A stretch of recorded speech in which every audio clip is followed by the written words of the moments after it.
Salut à toutes et à tous, bienvenue dans cette nouvelle vidéo de DJ Stuff. Mon nom c'est Samika et aujourd'hui je suis très heureux de vous présenter ce contrôleur qui sert à piloter vos séquenceurs, à savoir l'UF1 de chez SSL.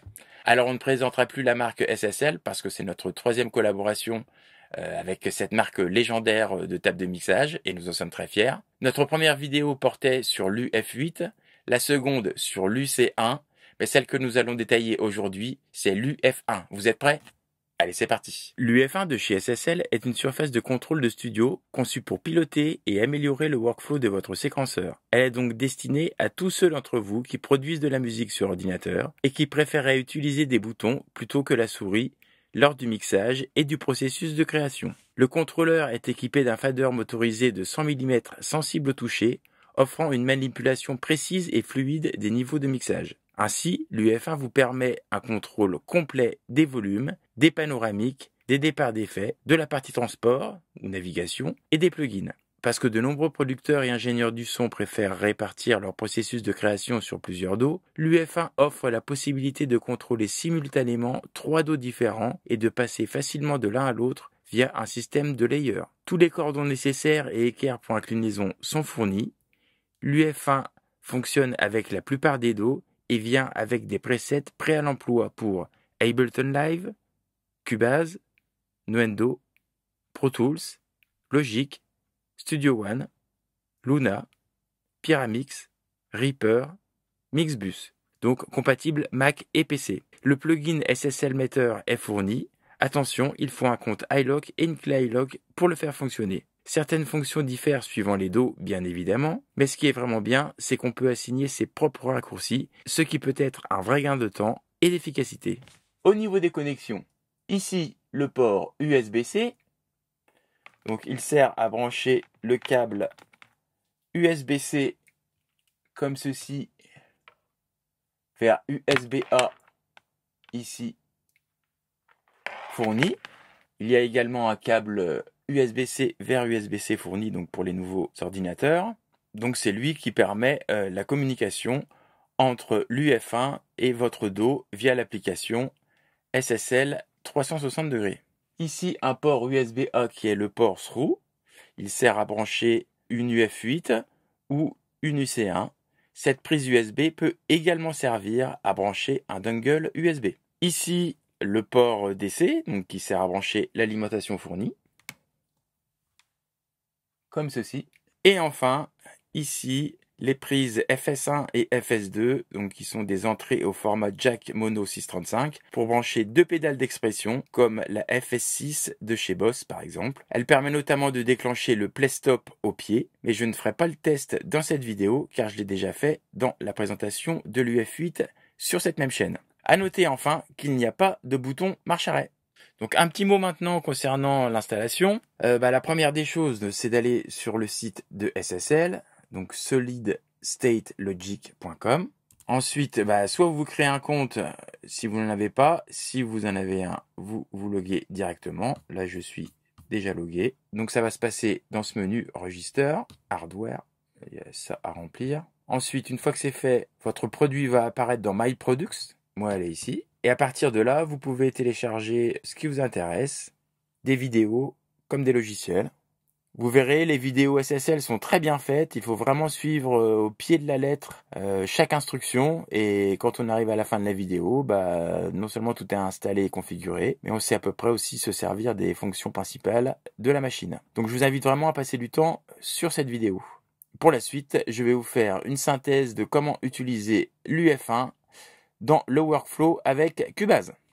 Ok, on va faire le tour des différents boutons. Alors avant, donc j'ai bien sûr branché l'UF1. J'ai lancé une session Cubase avec un projet sur lequel je suis en train de travailler, donc avec Diva Vary and the French House Mafia, qui s'appelle Deep in the Disco. Donc c'est avec ça qu'on va pouvoir tester l'UF1. Alors, donc au niveau des boutons, on peut diviser l'UF1 donc en 10 parties. La partie soft case, donc c'est des boutons à appuyer. La partie donc petit écran, la partie grand écran, la partie des V-Pods, donc ce sont des virtual potentiomètres. La partie ici barre de transport la partie navigation qui se trouve ici, la partie bouton channel, la partie grosse molette et enfin toute la zone fader qui se trouve ici. Donc on va commencer par la zone fader. Donc je vais afficher la table de mixage pour que vous voyez bien ce qui se passe. Actuellement, je suis sur la piste kick. Donc comme vous voyez à l'écran, si je bouge le volume sur le fader, bien évidemment, ça bouge à l'écran. De la manière inverse, c'est-à-dire que je vais bouger le fader dans Cubase avec ma souris et on voit bien sûr que ça suit parfaitement sur l'UF1. Ici le V-Pod panoramique, donc il permet de contrôler différents paramètres du dos, donc comme le pan, les effets send, mais également les paramètres de plugin. On peut visualiser sa valeur avec le petit écran qui se trouve juste au-dessus.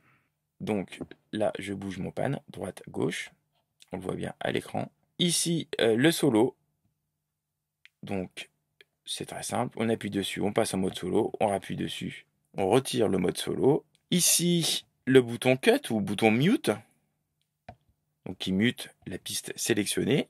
Ici, celle, donc c'est vraiment pour sélectionner la piste sur laquelle on est. Ici, le bouton flip, donc qui permet d'activer le mode flip. Ça permet de modifier le paramètre sélectionné à l'aide du grand fader, au lieu d'utiliser les boutons qui se trouvent ici. Donc comme ceci. Quand je vais sortir du mode flip, je rappuie dessus. C'est parfait pour faire des automations bien précises. Ici, le bouton master. Donc là, quand il est allumé, le fader correspond au fader général du morceau. Je vais vous l'afficher ici. Donc il sera bien sur la droite.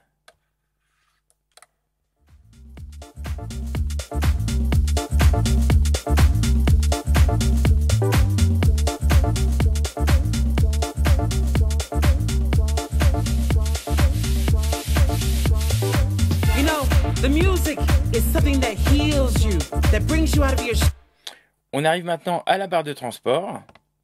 Donc ici pour accélérer, ici pour reculer dans le morceau. Ici, on lance la lecture, on est sur play.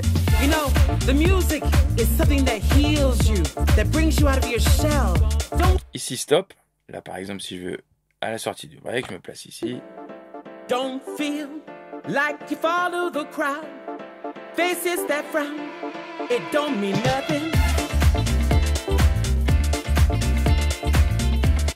Ici, le bouton pour déclencher l'enregistrement. Bon, je ne vais pas enregistrer dans le projet, mais vous pouvez me faire confiance, ça enregistre. Au-dessus se trouve la deuxième ligne de la barre de transport. Donc on va avoir ces deux flèches.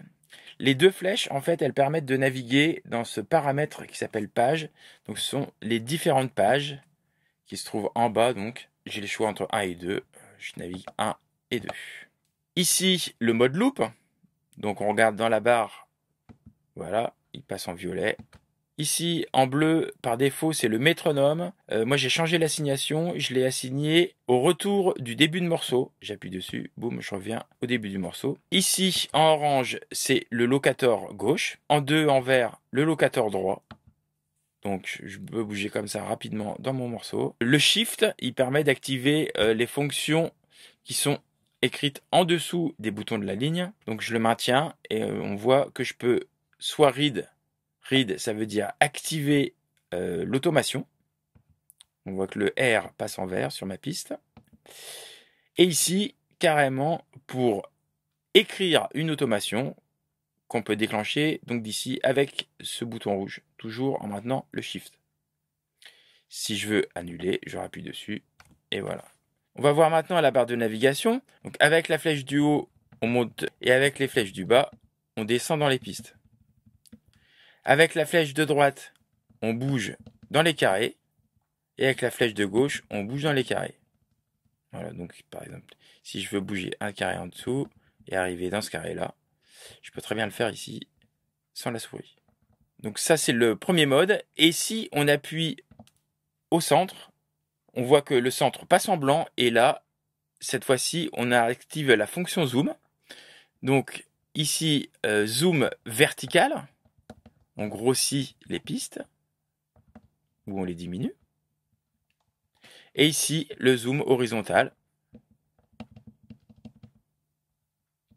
Donc ça, c'est vraiment très pratique, très efficace. On va enfin voir maintenant cette fameuse molette.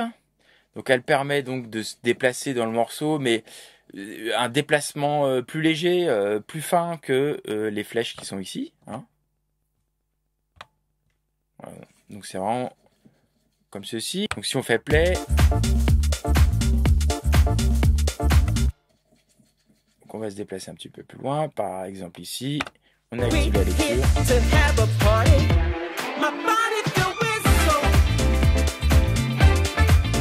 Là, par exemple, je décide de revenir en arrière.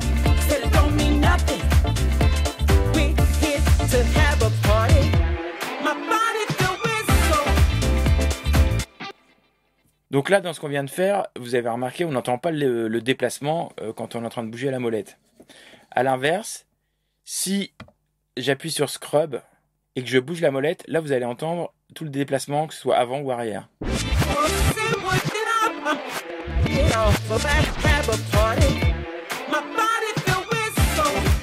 Et quand on lâche, ça s'arrête.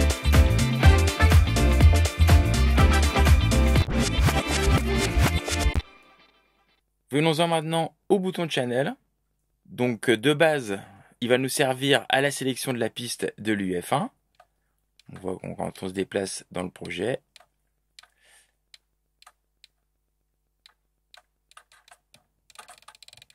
Voilà. Et on voit qu'à chaque fois, il suit donc une barre blanche qui précède la piste.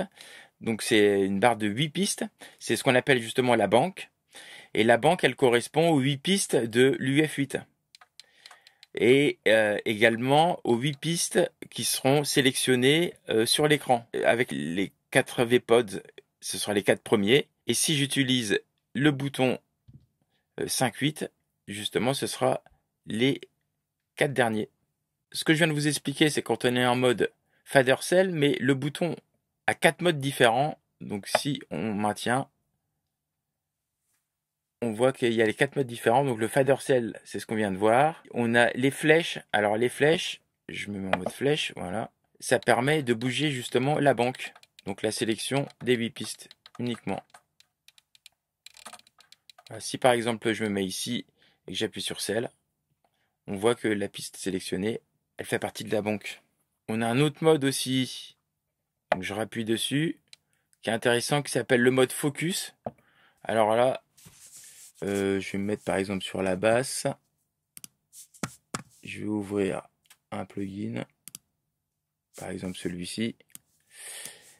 Voilà, il suffit que je positionne ma souris sur n'importe lequel des boutons et je l'ai directement d'ici. Et franchement, c'est cool, hein, parce qu'il est agréable à toucher ce bouton. Même s'il est cranté, il est quand même agréable. Par exemple, je me mets ici. Voilà. J'ai pas besoin de cliquer, hein, il suffit de se mettre au-dessus avec la souris. Enfin, la quatrième fonction qu'on peut attribuer au bouton de channel, c'est le volume.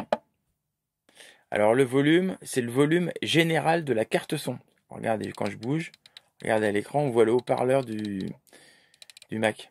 Moi, je passe par une carte son externe, mais si on utilisait directement les haut-parleurs de l'ordinateur, on pourrait les régler d'ici. Je me remets en fader cell, donc en sélection de piste. On passe maintenant au bouton mode. Alors il y a 3 modes différents. Donc mode blanc, mode normal, mode vert, mode fader. Le mode vert, il permet d'assigner directement les VPods qui sont ici à la banque. J'affiche le mixeur. Voilà, donc ma banque, elle est d'ici à ici. Donc le premier, c'est bien HH Group. Et j'ai directement donc le volume ici. Le volume de la piste à côté, OH. Le volume de la piste à côté, CH. Le volume de la piste ici, checker. Et l'intérêt du bouton 5-8, qu'on peut... Donc là, c'est les 4 premiers. On peut accéder aux 4 derniers en appuyant sur le bouton 5-8. On y a accès directement en cliquant sur les VPods. Par exemple, le premier, le deuxième, le troisième. Si je veux modifier celui-là. Voilà, donc c'est quand même assez pratique, hein. Donc voilà pour le mode vert. Et pour le mode jaune, on le verra dans le chapitre qui concerne SSL Meter. Il nous reste maintenant ces deux flèches à voir. Donc ça, c'est les flèches de déplacement correspondant au softcase. Donc on a 10 pages de 4 softcases qu'on peut assigner comme on veut. Je vais me déplacer dedans. On voit ici le numéro de la page. Page 2, page 3, page 4, page 5, jusqu'à 10. Ici, sur la guitare Rhythm, que je vais mettre en solo. Voilà, et là, j'appuie donc sur FX Send et je vais pouvoir modifier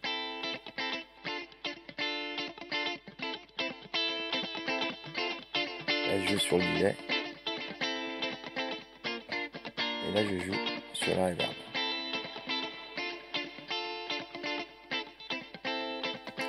Et si j'avais eu d'autres effets en dessous, ils auraient été directement ici. Donc là, effet numéro 3, 4. Et si je voulais passer jusqu'au 8, je switch sur le bouton 5-8.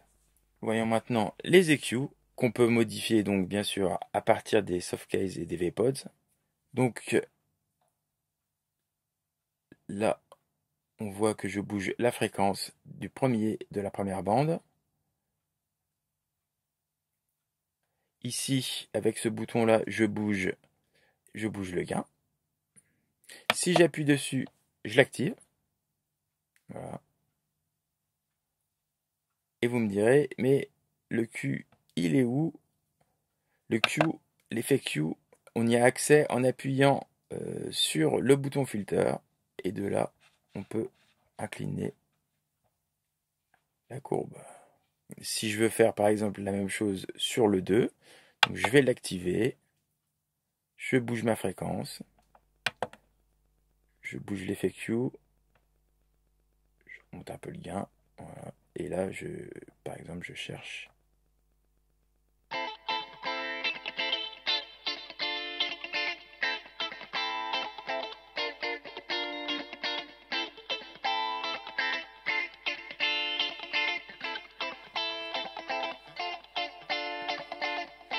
Voilà, et ça donc sans toucher la souris, vous l'avez compris. Donc je vais désactiver les deux bandes que je viens de rajouter. C'est aussi simple que ça. On passe maintenant au mode strip. Alors strip, en fait, ça donne accès à ce menu dans Cubase. Donc là, on choisit par exemple sur le gate, on lui dit qu'il est actif. On va activer le compresseur. On va voir ce que ça fait. C'est sensible quand même.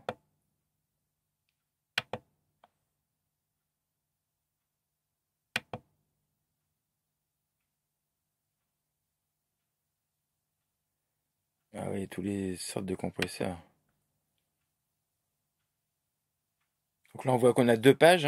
La deuxième page, on y a accès ici. Donc là, c'est les réglages du compresseur. On a accès directement là.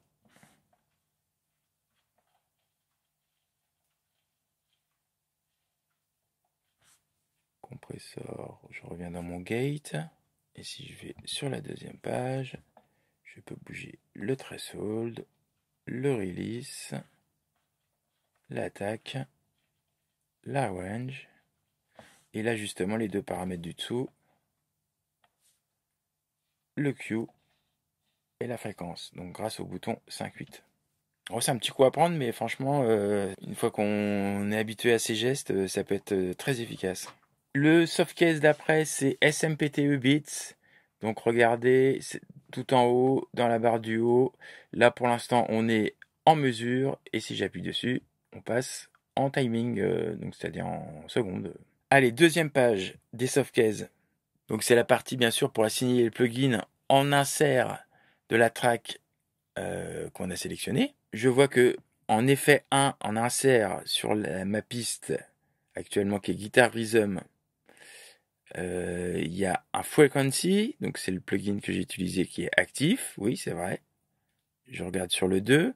Le 2, il y a un plugin actif qui s'appelle Helios, tout à fait. Donc dans plugin, bah écoutez, je vais vous montrer comment on fait pour manipuler un plugin. Par exemple, je veux avoir accès au bouton de ce plugin. Donc j'appuie bien sûr sur le menu plugin. Donc on sélectionne ici sur lequel on va intervenir. Moi c'est le 1, moi je suis sur le 2. Voilà. Donc c'est bien le Helios qu'on veut modifier. Donc je change la page et là j'ai accès directement à la page du Helios. Ouais.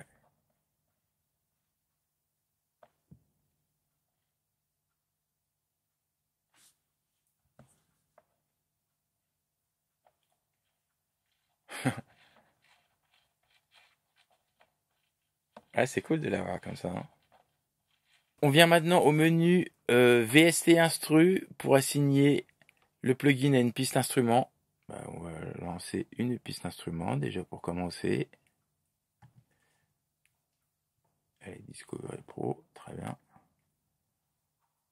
Voilà, et donc on a accès à tous les paramètres ici du synthé, hein. On voit qu'on a 59 pages. Donc bon, bah, la première c'est juste pour activer et choisir le synthé, ok. Mais ici, voilà, par exemple, là je bouge directement le premier bouton, le sous-bouton. Ah ouais, excellent. Donc voilà, franchement c'est très très cool quand même, hein. Parce que pour avoir un contrôle comme ça dans Cubase, aussi rapide et intuitif, franchement, c'est loin d'être simple. On n'est pas dans Ableton là, hein. Ok. Venons-en maintenant au menu FX Insert. Donc FX Insert, c'est pour assigner les plugins aux voix FX. Là, on voit qu'on a 7 pages. Donc au niveau des effets scènes, je vois actuellement là, j'en ai 2. Ils sont ici. Alors sur la machine, on voit que c'est la première, c'est la Lexicon, c'est bien ça. Et la deuxième, le Korg Delay. C'est tout à fait ça. Oui, là je bouge le time. Donc j'ai bien. Voilà, là je suis en train de bouger le waveform, les filters. Ouais, marche bien. Le feedback. Maintenant, Master Instance. Donc ça, c'est la partie donc pour assigner les plugins en insert sur le bus master. Et puis je les gérer. Donc, je vais l'afficher à l'écran. Voilà, donc le master. Pour y avoir accès, on clique ici. C'est bien le master. Ce que je voudrais ici, c'est assigner un effet en insert sur le master. Donc je choisis un effet, pas celui-là, parce que je ne l'ai pas. Voilà. Il me le charge automatiquement en défilant les pages. Donc il y en a 4. Voilà, je peux bouger les paramètres directement d'ici. Le menu routing. Donc ça c'est pour, comme son nom l'indique, gérer tout ce qui est routing, hein, donc c'est-à-dire assigner les sorties de pistes. Bon franchement, moi j'ai l'habitude de le faire à la souris, mais c'est possible de le faire ici. Left, locateur gauche. Right, locateur droit. On les a directement ici. Les solos defeat. Donc là regardez, bim, il me vire tous les solos d'un seul coup. Ça c'est très pratique. Projet, donc on est dans le projet, ça change rien, c'est normal. Les mixeurs. Voilà, moi j'ai un raccourci clavier pour ça, mais on peut l'avoir directement d'ici si on veut. Undo, redo. Voilà, et tout ça c'est des banques où on peut assigner ce qu'on veut, hein. Les F et les fader bank. Je vais les utiliser pour mettre mes raccourcis. Voilà, donc il nous reste ces 3 boutons là à voir. Alors banque, je vous ai expliqué ce que c'était tout à l'heure, c'est pour la sélection des 8 pistes que l'on peut déplacer. Donc si j'appuie sur la flèche de gauche, ça va déplacer de 8 la banque dans mes pistes. Voilà, donc c'est des sauts de 8, hein. Et enfin, le bouton 360 degrés, si j'appuie dessus, il me lance directement le SSL 360. Pour finir, petite astuce, c'est si on maintient le bouton 360, on peut changer le layer. Le premier, chez moi, c'est Cubase. Si je veux passer sur Ableton Live, il suffit que je clique ici. Et si je veux rentrer en plugin mixer mode, ce que je vous expliquerai tout à l'heure, on peut, en maintenant layer, y passer d'ici. Et petit tips par rapport au petit écran, quand on est perdu ici, on rappuie sur le bouton blanc et on arrive dans le pan. On va voir maintenant le plugin SSL Meter. Donc si on appuie sur mode 2 fois, on arrive dans le mode jaune. On voit à l'écran qu'il n'y a aucune instance du SSL Meter de charger dans le projet. Donc on va le faire tout de suite. Je vais en lancer un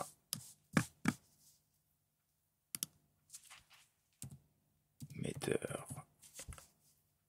sur la sortie générale. Celui-ci, donc voilà à quoi ça ressemble. Donc là on a les 3 sections indépendantes qu'on retrouve sur le gros écran de l'UF1. C'est pareil, je vais vous montrer après. Et je vais lancer une deuxième instance du SSL Meter sur le kick.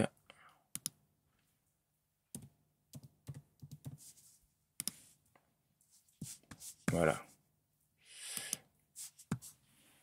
Donc on voit directement que c'est assez affiché sur l'écran. Vu qu'on a chargé en dernier sur le kick, donc BD, Bass Drum, c'est celui qui est affiché, mais pour changer, commuter de l'un à l'autre, il suffit de tourner ce bouton. On va plutôt surveiller ce qui se passe au niveau du signal sur la sortie générale.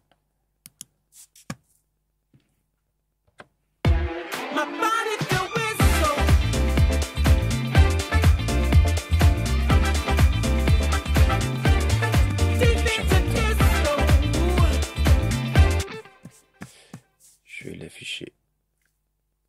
Voilà.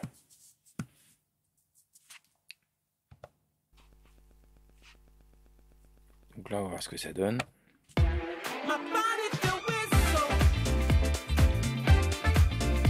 Donc là, vous voyez, actuellement j'ai cette partie-là, mais on peut switcher avec le bouton là, donc avec le softcase qui se trouve ici. Là donc on est à la partie 8 mètres en rouge. En orange, on a la partie RTA, c'est Real Time Analyzer, donc c'est les fréquences tout simplement par bande. Et si je rappuie dessus, je reviens sur le mode vert, donc le mode Overview, où on a donc le volume, les pics, les RMS et la phase.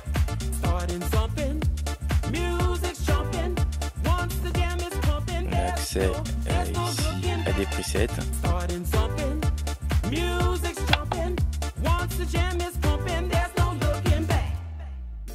C'est pour avoir d'autres informations. Le premier me plaisait bien.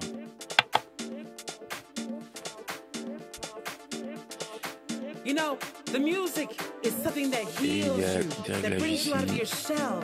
Don't worry about what other people are doing. Just get down, let it go. It's good for your soul. Donc ici, on a pour switcher. Là, c'est ce qui se passe au niveau du bass drum. Si je veux vous mettre par exemple sur celui-ci et garder l'autre sur la sortie générale, l'overview, faire ça, ou même carrément ici on va mettre les fréquences sur la sortie générale et sur le bass drum, on laisse juste le mettre. Donc si on appuie sur 360 degrés, on peut vérifier sur le mixeur qui se trouve ici qu'on a bien nos deux instances, une sur le BD et une sur la sortie stéréo. Donc ça se fait de manière totalement transparente. C'est ce que j'aime beaucoup dans 360 degrés, c'est qu'on n'a pas besoin de s'en occuper, il gère tout en fond, et si on a envie d'y avoir accès, on y a accès rapidement. Et là, comme vous voyez, il y a 8 slots disponibles, donc ça veut dire qu'on peut charger dans le même projet jusqu'à 8 instances du SSL Meter. On reste maintenant dans le logiciel 360 degrés. Je vais vous montrer donc la page dédiée à la SSL UF1. On voit donc qu'il y a 3 layers. Donc le premier layer que j'utilise moi, c'est pour Cubase, le deuxième pour Ableton Live, et le troisième, de base j'avais mis Luna, parce que j'utilise Luna de temps en temps, mais là pour la démonstration, j'ai mis Plugin Mixer pour vous montrer une petite astuce dans la partie qui va suivre. Ici, le fader settings, donc c'est différents réglages du fader. Auto select, oui, il faut laisser. Moi, je laisse à +6, c'est bien. Soft case, alors là, c'est les 10 pages que je vous ai expliqué qu'on peut complètement personnaliser avec toutes ses propres fonctions. On peut même changer les couleurs. C'est super bien foutu. Très pratique. On peut même rajouter ses propres macros, donc ses propres raccourcis clavier qui existent déjà dans Cubase. C'est vraiment facile à programmer. Ici, donc ça c'est ce qu'on peut modifier sur la seconde barre de transport. Donc c'est la barre de transport, celle-ci, qui se trouve au-dessus de la barre principale. Donc on voit ici, on a les 2 flèches, on a la loupe, on a le métronome. Alors, métronome, justement, moi je l'utilise pas comme métronome. J'ai changé ça. De base, c'était réglé sur C. Et moi, j'ai mis, donc, c'est ici, c'est mon raccourci clavier, c'est le harron base pour revenir au début du morceau. Donc celui-là, j'ai personnalisé. Ici, locator gauche, le 1, de locator droit. Alors, le scrub, vous savez, c'est ce que je vous ai expliqué quand on tourne la grosse molette qui se trouve ici. De base, elle se comporte comme je vous ai montré tout à l'heure, mais on peut l'assigner aussi à d'autres fonctions. J'ai pas eu trop d'idées à ce sujet, mais en tout cas c'est possible de le faire. Foot switch ici, donc pour le réglage des foot switch, j'ai fait exactement la même chose. Donc dans ma vidéo sur l'UF8, vous pouvez aller jeter un œil si ça vous intéresse. Et ici le menu advanced, c'est celui qui aura la priorité quand tu as plusieurs layers. Donc ça peut être pas mal justement de rester avec Cubase, mais on n'est pas obligé de le cocher, ça fonctionne sans. Venons-en maintenant à la problématique. Le problème est le suivant. Pour sélectionner une piste, donc bien sûr je peux utiliser le bouton channel qui se trouve ici, mais je peux aussi être amené à sélectionner une piste via ma souris, bien évidemment, comme ici par exemple. Donc quand je sélectionne les pistes, vous voyez, ici vous pouvez surveiller l'écran, ici je suis bien sur la piste Refile, ici sur la piste Claps, ici sur la piste Clap 2, ici sur la piste Clap 3, ici sur la piste Clap 4. Mais si je sors de la banque, donc de la zone qui se trouve ici en blanc, regardez, hop,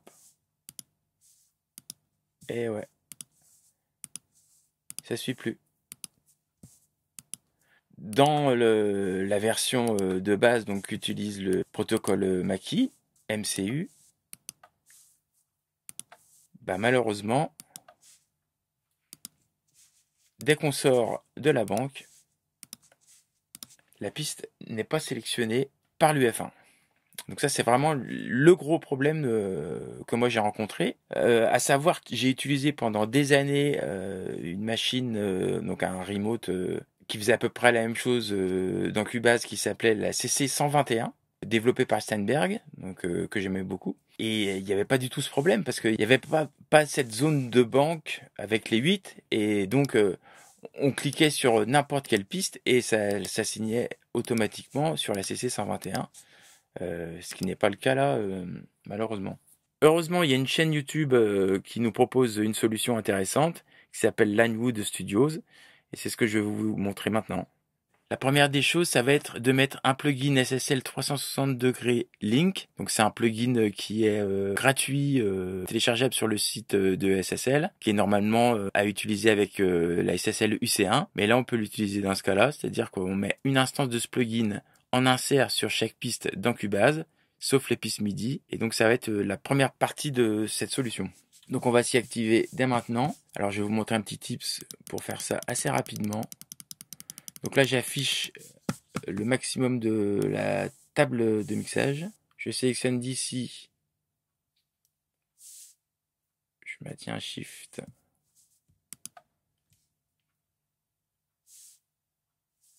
Pardon, il y en a encore. C'est jusqu'ici. Voilà, je sélectionne toutes ces pistes. J'appuie sur Q-Link. je charge une instance de SSL 360 Link et automatiquement ils vont en charger une sur chaque piste. Donc du coup c'est un peu plus long. Voilà à quoi ressemble le plugin. Donc pareil, j'en ai parlé sur la vidéo concernant l'UC1 si vous voulez plus d'infos dessus. N'hésitez pas. Alors je vais quand même checker ce que ça a pris au niveau des ressources. Franchement, je suis à peu près à la même chose que tout à l'heure. Je vois pas trop la différence. Donc c'est pas ça qui me plombe l'ordi. Hein. L'étape d'après se passe dans 360 degrés software. Donc j'appuie sur le bouton. On arrive directement là où je voulais aller. Donc ça se passe sur le layer 3.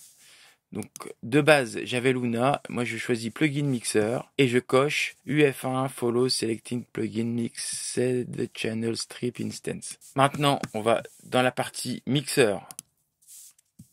On voit par rapport à tout à l'heure que on a des contrôles de volume sur chaque piste hein, qui sont apparus. Ça c'est justement le plugin 360 degrés Link qui a permis ça. Il faut bien checker que Pan on Folders ici, ce soit pas sur plugin, il faut que ce soit sur DAW. Et enfin, pour switcher en mode plugin mixer, on maintient le bouton layer, on appuie sur plugin mixer. Et là, on rentre justement dans le mode plugin mixer, qui fait en sorte que tout l'écran, tout ça, c'est complètement différent. Voilà, on va déjà vérifier que ça fonctionne bien. C'est-à-dire là, SD break, refile, claps, claps 2, clap 4, ça suit. Et là, et oui, ça marche. Donc ça suit vraiment bien les pistes. Aucun problème. Si je vais ici par exemple, boum, uplifter. Voilà, donc ça marche nickel. Alors maintenant je dois aborder les inconvénients avec cette méthode de fonctionner. Parce qu'on perd le contrôle des boutons trim qui se trouvent ici. 1 et 2, enfin latch et TCH. Moi c'est quand même des boutons que j'utilise beaucoup. Si je couple l'UF1 avec l'UF8 et l'UC1, peut-être que j'utiliserai justement les autres modules pour ça. Mais c'est quand même un problème de pas avoir accès à ces 3 boutons dans ce mode. Ensuite, le deuxième inconvénient, donc je vous l'ai dit tout à l'heure, ça contrôle ni les pistes MIDI ni les pistes VCA. Et enfin, troisième inconvénient, on perd malheureusement toute la gestion des softcases, des VPods, qui était directement assigné à Cubase, donc en utilisant le protocole Mackie MCU, ce qui peut être gênant pour un certain type d'utilisation. Donc du coup, toute cette partie, en fait, si on l'utilise dans ce mode, je pense que le plus intéressant, c'est de basculer en mode metteur.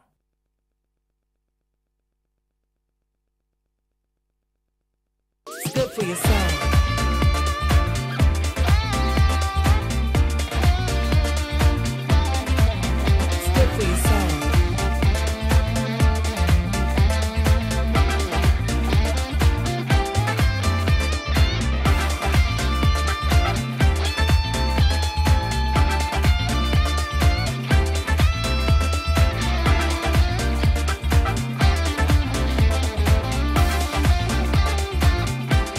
Et puis dernière chose, ce qui peut être intéressant aussi donc dans cette façon de fonctionner, c'est d'utiliser justement les VPods pour piloter ces plugins via l'intermédiaire du SSL 360.